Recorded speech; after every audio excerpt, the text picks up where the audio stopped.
of Religious Studies, and he's the chair of the program in Religious and Theological Studies, and the director of the Center for the Study of Human Flourishing at the King's College in New York City. He's lectured all over the place. He's been on TV, he's been on radio and in newspapers. He's an authority on issues of race in America, mass incarceration and overcriminalization, youth, family, welfare, education, and ethics. And he's the author of many books, including Liberating Black Theology, Black and Tired, The Political Economy of Liberation, Keep Your Head Up, Aliens in the Promised Land, John Rawls and Christian Social Engagement, Black Scholars in White Space, Something Seems Strange, and this book, Ending Overcriminalization and Mass Incarceration. And you can get all your books at Amazon.com. Yes. Is that right? Yes. So you can get this one or any of those at Amazon. And I believe you just published another book. Yes. Right? On... It's called Faith in Society. So I profile 13 different organizations that have Christian virtues embedded in their business model. Okay, so yet another book of Dr. Bradley's that you can buy. All right, that's wonderful. So can we all please give a round of applause to Dr. Anthony?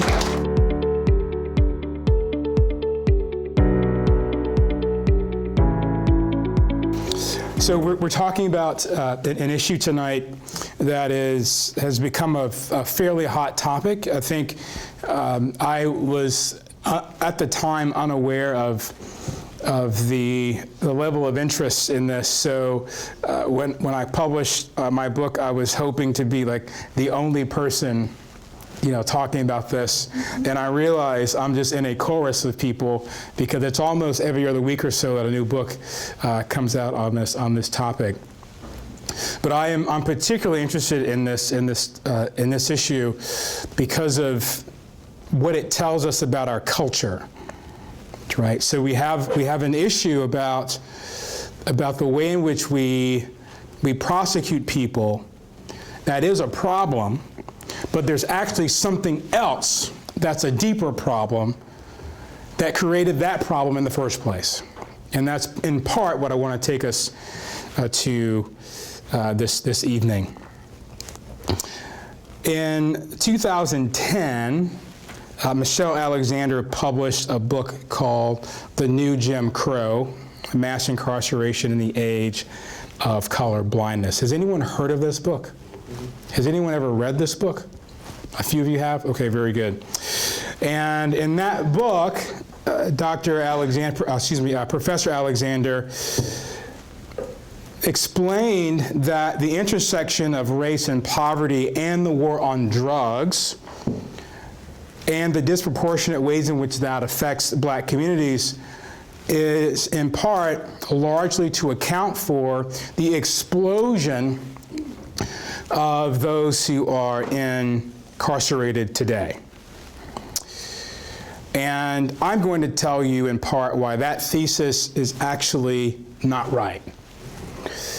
That narrative only tells a part of the story because the truth is much, much worse. So I have come to give you worse news than the bad news. So I hope that you leave not too depressed, because it's going to get worse. So currently we have about 2.3 million or so people incarcerated in this country. We know that in the mid-1970s, the prison population grew from 300,000 to about 1.6 million inmates. And the incarceration rate from 100 per 100,000 to 500 per 100,000, largely due not to the drug war, but to violent crime and property crime and the discretion of prosecutors about those crimes. Now, there is a space to have a legitimate debate about whether or not drug culture is related to this violent crime and the property crime. The data is difficult to tease out on that, but I can say this. that the drug war narrative is not comprehensive enough to account for those numbers, right? It's much, much worse. Now, legal scholars immediately began to challenge this thesis when it was first published. The first major blow to this thesis came by James Foreman Jr., who was the son of the very well-known civil rights activist James Foreman. He's a professor at Yale Law School. In 2012, he published an article titled "Racial Critiques of Mass Incarceration Beyond the New Jim Crow." Foreman observes that drug offenders constitute only about a quarter of the nation's prisoners, while violent offenders make up about half. Now, while sympathetic to the ways in which those living in poor black communities are more likely to end up incarcerated, so there is the reality of the disproportionality of black bodies in prison. That is a reality. It's also the case that drug policy alone did not drive those numbers. In fact, he has a new book out called "Locking Up Our Own," and it won a Pulitzer Prize.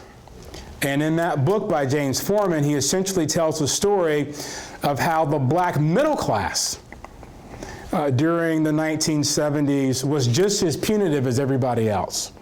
So if you look at cities like Atlanta, Philadelphia, Washington, D.C., what do you find?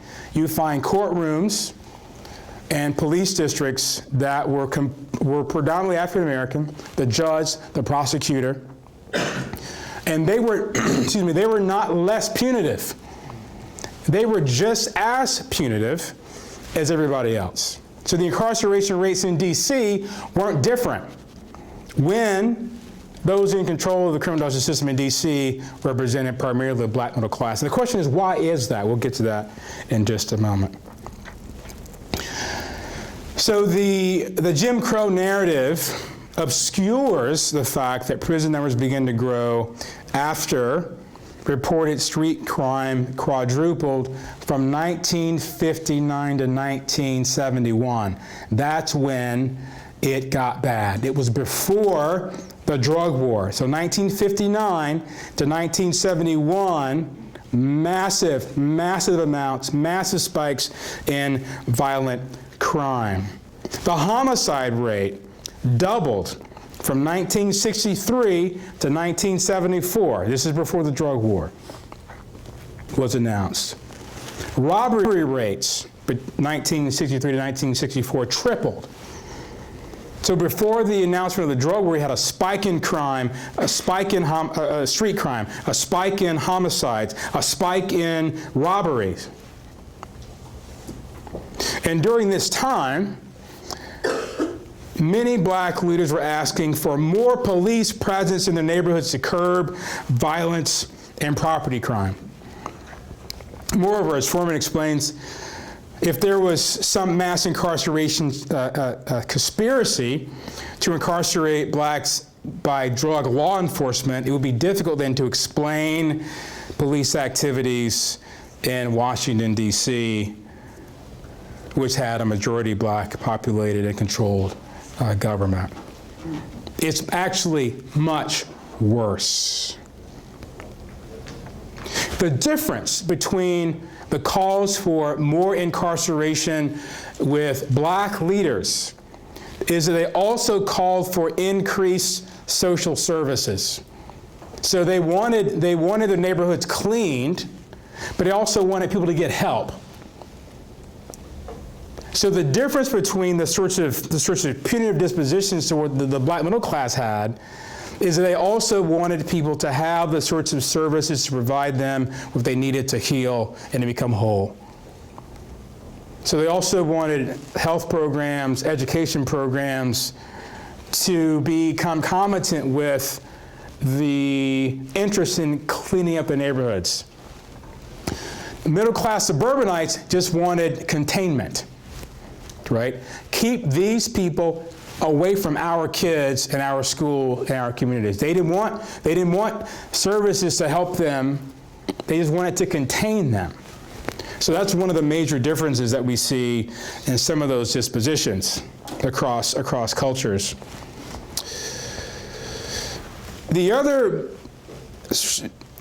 challenge to this thesis, and this is something to keep in mind, is that most prisoners are not in federal prisons, right? So this is important.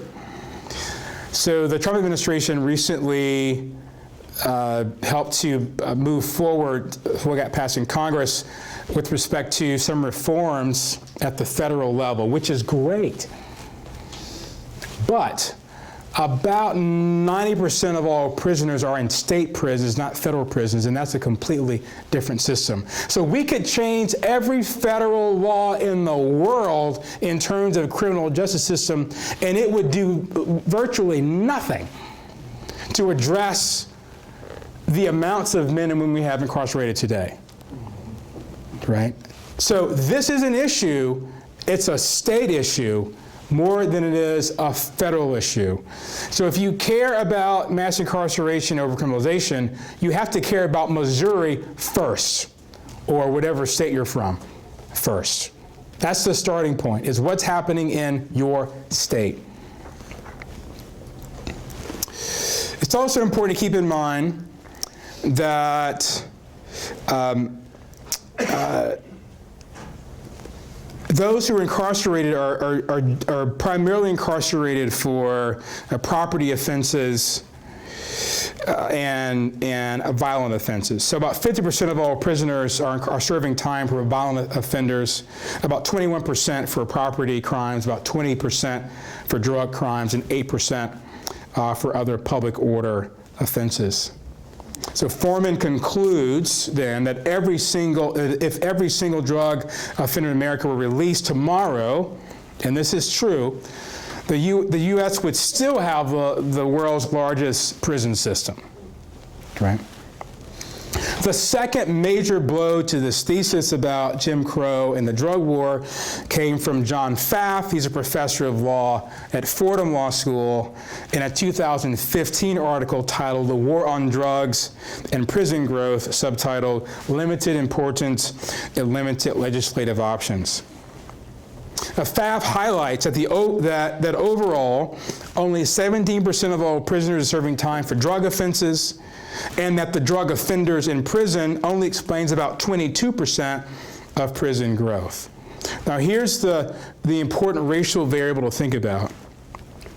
If all the black drug offenders were released from prison right now, the black prison population would only drop by 1.4%. So according to Pfaff, it's the conduct of prosecutors, not the drug war, that's actually driven prison growth in recent decades. Prosecutors have been more aggressive about throwing the book at certain kinds of people versus others. And the question is, what's motivating prosecutors to choose certain communities and certain individuals over other communities and certain individuals? And the race of the prosecutor doesn't matter, historically. So Pfaff and others observe that while the war on drugs may not have grown the prison population, it certainly contributed to the collateral social and economic costs, such as reduced health outcomes of the poor, removing men from the labor market, destabilizing families, destroying social networks, destroying civic participation, which all opened the door for other antisocial and criminal behavior. In the end, the war on drugs has undermined civil society and made many low-income communities worse off in the process. So why am I telling you this in the beginning? I'm concerned that if we do not get the story right, we'll get the solutions wrong. So we have to understand all of the variables that contribute to the explosion of our incarceral system if we are to properly arrive at solutions that are actually going to work and be effective. we have to take an approach that includes multiple variables and to not be lazy and fall prey to the fallacy that there's all that causation, that correlation proves causation. Because two things happen during a certain period doesn't necessarily mean that X caused Y. Here's some more data. About 1 in 3 black boys born today will be incarcerated. About 1 in 34 Americans are now under correctional control. About one in 28 children has, one in 28 children has an incarcerated parent. We talk about the numbers, right? So there's 2.3 million people currently incarcerated. If we think about probation and parole, that number jumps to 7 million. 7 million people under the control of the criminal justice system.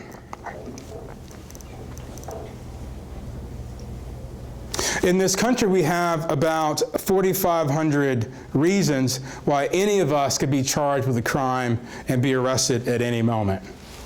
Part of the bad news is that everyone in here is a criminal. In fact, we're all criminals. Because if you look at the federal criminal code, I promise you that within the next 3 days, you will break some kind of law. And the only reason that you're not prosecuted for that law is that a prosecutor has chosen not to prosecute you for that law. That's it. It's really easy. Here are some of the things I've picked out. Did you know? This is federal crime 21 USC 3321 102.39. Did you know that it's a federal crime to sell onion rings resembling normal onion rings, but made from diced onion without saying so? Lock him up. You're trying to put some diced onions, not even real, some diced onion rings. You're trying to tell me those are real onion rings? Those are real onion rings? Onion rings are rings of an onion. Okay? Now, there's a particular company, there's a particular restaurant chain that sells these onion rings. I won't name it, Burger King. Okay? There's a particular that does this, okay? No one's prosecuted them. It's a law, BK.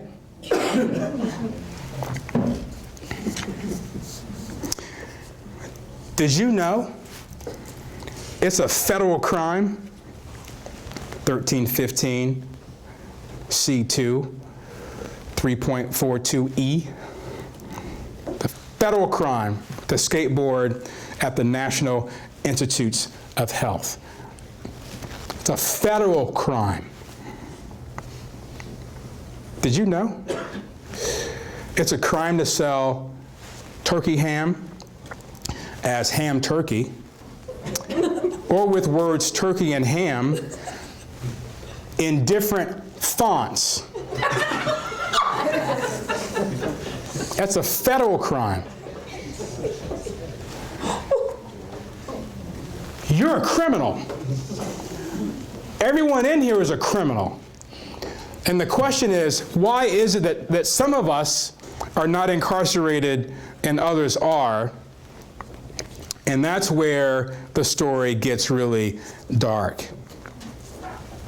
See, mass incarceration is largely a story about the intersection of class, made worse by race, plus geography, plus family breakdown, plus trauma, plus sensory neglect, plus poverty, plus mental health, and so on. The truth is that we have an overly punitive disposition toward poor people, period. And in this country, we always have. We have always had contempt and disgust for poor people. And what we've chosen to do is use the criminal justice system to remove poor people from our eyesight and from our communities, because we do not want poor people around us. We don't want them around us, and we do not want their kids around our kids. Lock them up.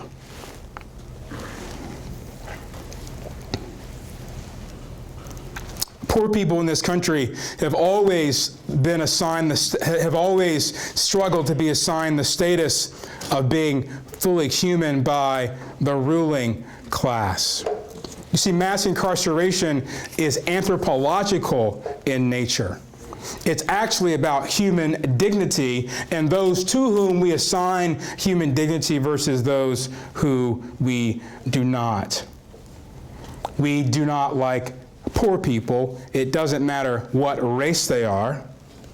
And we've used the system since the nation's founding to round up and lock up and remove poor people. Mass incarceration tells us everything about the cycles of those whom elites decide are void of human dignity. On April 5th, 1790, the Pennsylvania legislature passed a law that established the legal foundation for America's first true prison system. Mass incarceration started not with the drug war. It started with the nation's founding and the nation's disposition toward poor people. It's an old, old narrative. So I want to propose that finding solutions to mass incarceration is largely about making sure that our criminal justice system treats people who commit crime as fully human. That anthropology matters because our criminal justice system devolved into a labeling system to redefine the humanity of people who broke the law. In 1985, when everyone was asleep on this issue, a sociologist by the name of John Irwin wrote a book titled The Jail, Managing the Underclass in America.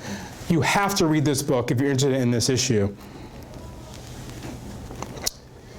Irwin coined the term rabble to describe how we treated the incarcerated class in this country. Our new labels for criminal deviants is an extension of them being considered rabble. These are people who become complacent about their life. We assign them the label of criminals, and so once we decide the rabble are criminals, what do? We use the criminal justice system to control them and to keep them in their place, to keep our community safe. Once offenders lose labels associated with human dignity, the decision makers, the lawmakers, the voters at large become increasingly agnostic and disinterested in their lives. The level of contempt and disdain for the lower class offenders has been a long history in the American context. As a society, we have very little patience for deviants and people who make unwise decisions. So if criminals end up in a dysfunctional and oppressive justice system, then so be it. As some might argue, criminals are getting what they deserve. After all, they're criminals. And jails and prisons then are places where we lock up the rabble. And the rabble are deviants in our society. These are people who are to be held in disrepute. The criminal deviants, the rabble, are detached from integrated society. They have moved away from pro-social norms of conventional society. They're evil. and disgraceful and inhumane and offensive and dangerous and threatening and untrustworthy and rabble-rousing. They're unruly, treacherous, destroyers of the common good, and so on. And we must do whatever we can to keep our communities free of them and our children as far away from them as possible. Therefore, in this country, we've locked them up. That's how we control the rabble, the people that we hold in contempt. And this is why the first penitentiary system was established by Christians, because Christians wanted to round up the rabble to get them to repent. And when they were done repenting, then they could be set free. So Christians, the Quakers of all people in Pennsylvania, set up the first penitentiary system. We have to do something about these rabble people. So if you look at the history of how the American criminal justice system has worked, you'll find the story of us labeling people rabble and then using the criminal justice system to remove them from the communities of respectable people. So in the 1970s and 80s and 90s, the rabble were lower class black men. But before that time, the rabble were immigrants, Germans and Poles and Greeks and Italians and the Scots-Irish, the Ulster Scots. Those were some rabble, drinking their whiskey and their beer, being so, they would have children outside of marriage, those Ulster Scots.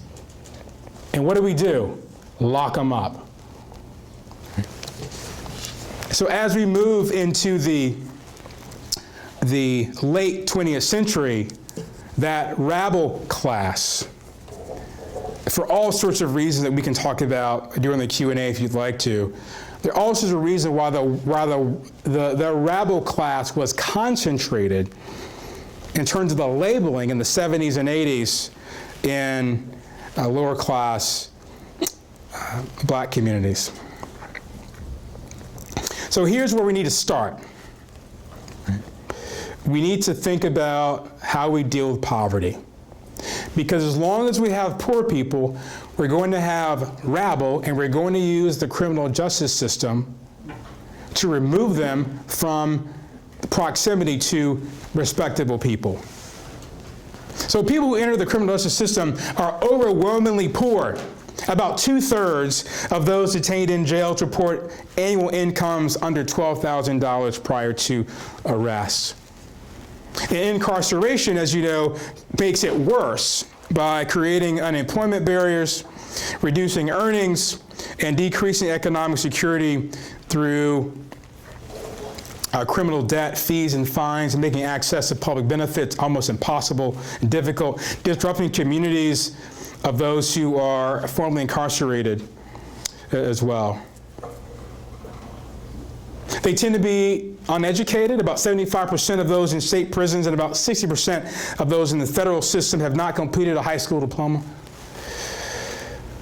They tend to have mental health issues. About 59% in state prisons and 45% in federal prisons have at least one mental health issue. They tend to have been victims of trauma. Large populations have at least have a disability of some sort. About 32% of those in prison report having some sort of hearing, vision, cognitive, or ambulatory disability.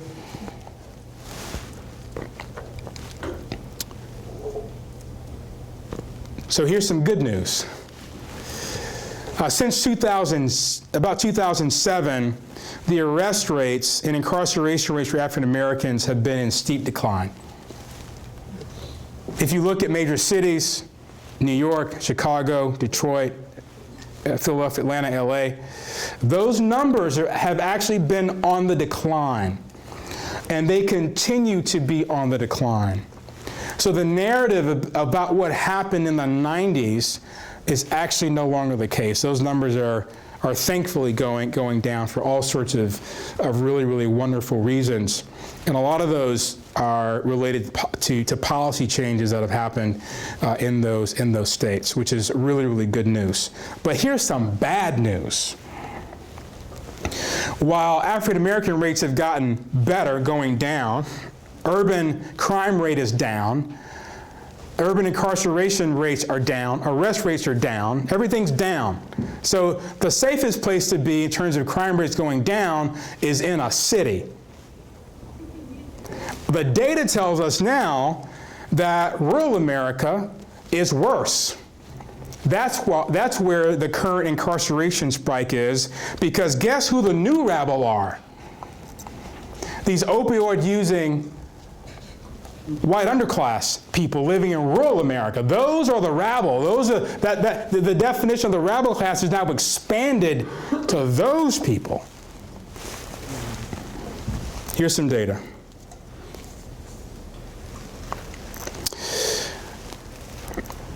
Out of the 740,000 people in U.S. jails, 20% are in rural areas, 33% are in medium to small metro areas. Large metro areas have about 27% of the prison population. In the suburbs, the large metro areas have the remaining 20%. Incarceration is increasingly becoming a white lower class issue. Between 1970 and 2013, researchers found pre-trial incarcerations, when people are charged with a crime, when people are charged with a crime before their case is heard in court, has increased 425% in rural counties. By comparison, Vera research has found that since 2000, pre-trial incarcerations in big cities have leveled off. And in some cities, like Atlanta and New York, those numbers have actually gone down. The incarceration rate in New York City is almost the same or less than the incarceration rate in suburban Westchester County. The rate is lower in LA than it is in Orange County. The growing urban-rural jail divide is most acute in the South and in the West.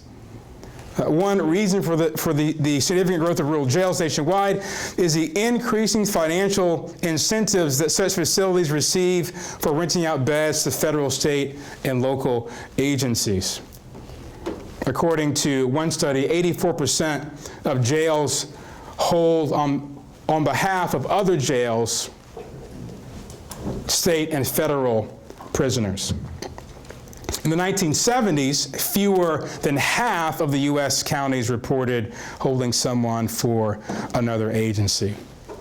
So rural jails have the highest rates of growth in pretrial detention in this country. Poor, uneducated, disabled, mental health impaired people are incarcerated. They are the rabble. To make matters worse, prosecutors have virtually zero accountability. The prosecutors have way too much power. The vast majority of convictions, by the way, are pled down. About 94% at the state level, about 97% at the federal level. That means that they actually don't go to court.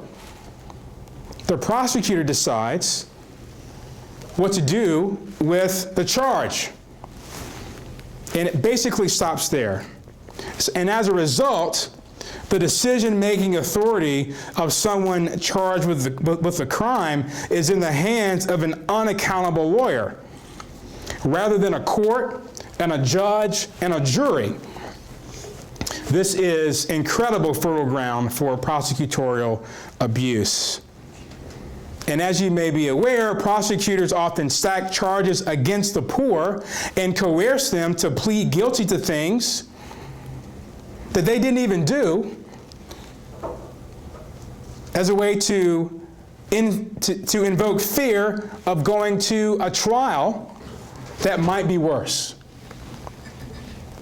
So it's prosecutors, not judges, who determine who goes to prison or not.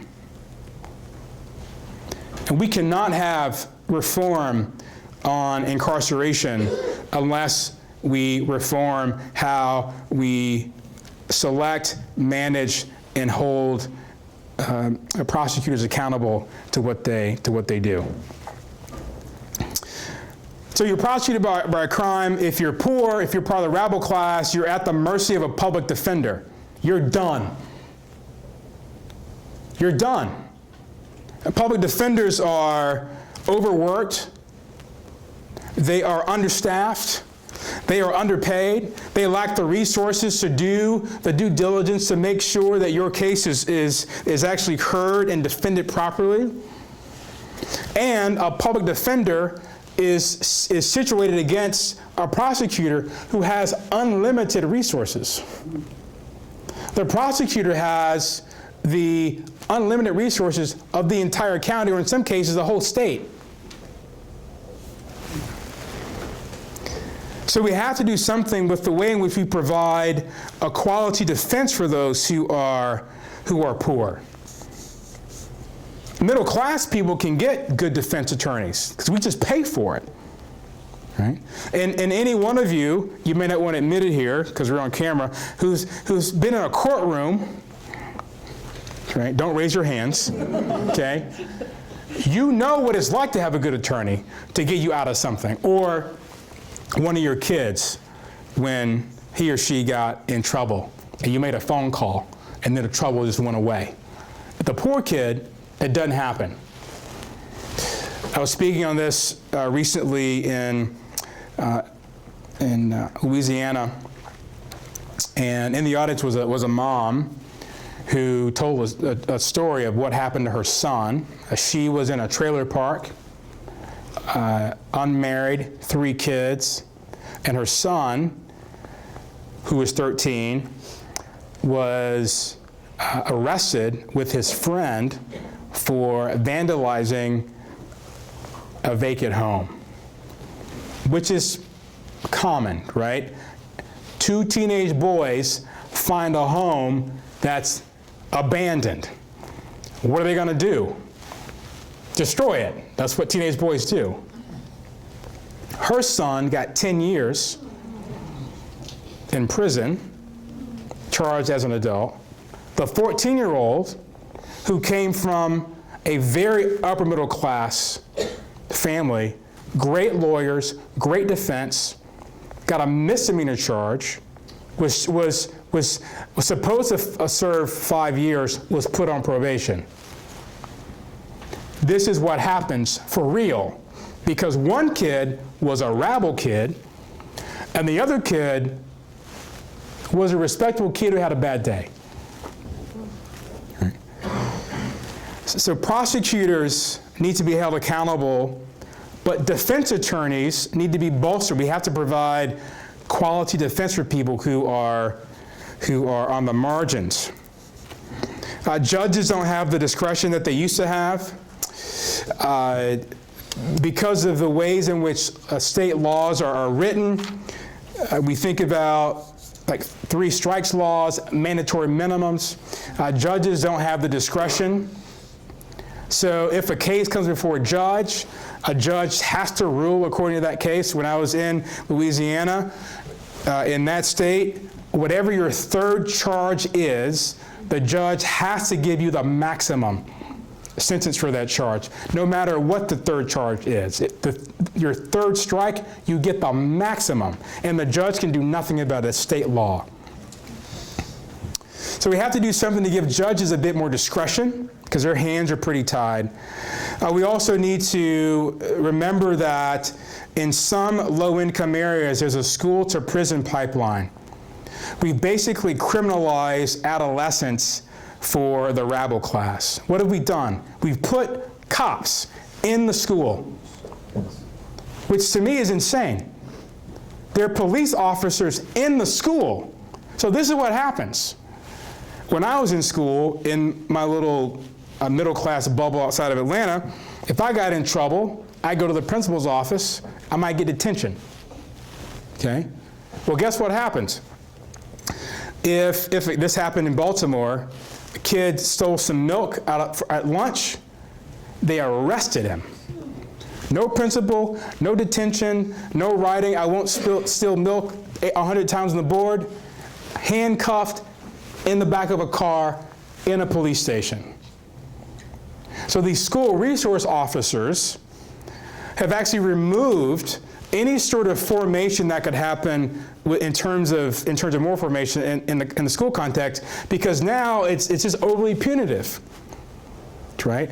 When a kid makes a mistake, and imagine an adolescent making a mistake, right? Lock him up. This also has a way of fostering school dropout rates, which also makes juveniles more vulnerable to being incarcerated in terms of their first contact with the system as well. So we have to begin to think about, I would say, the holistic matrix of why it is that people end up in the system in the first place.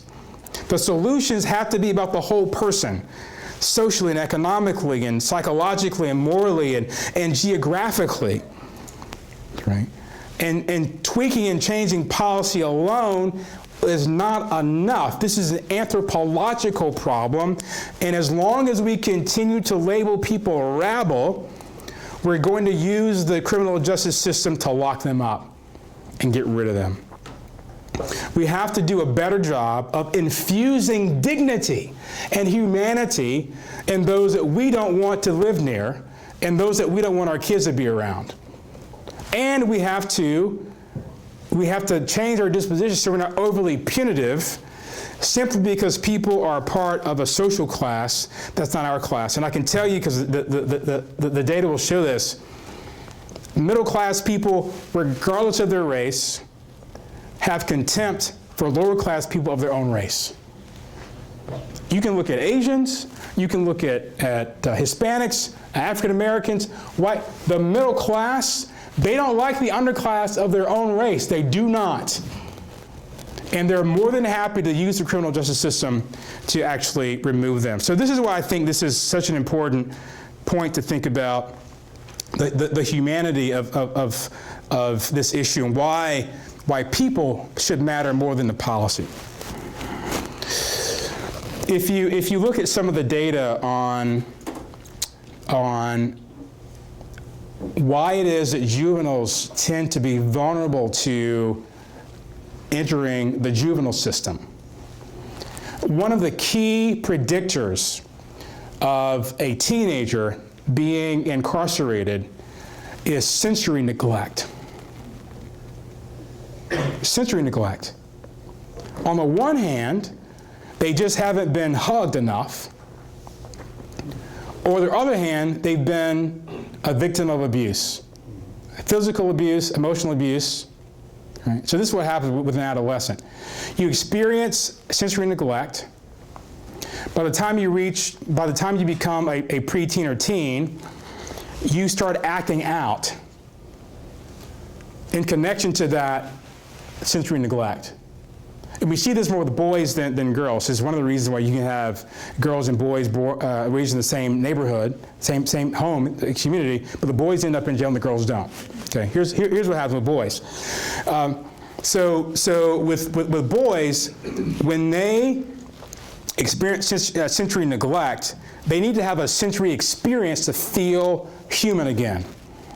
And that sensory experience often is processed by doing something that raises the dopamine. Okay?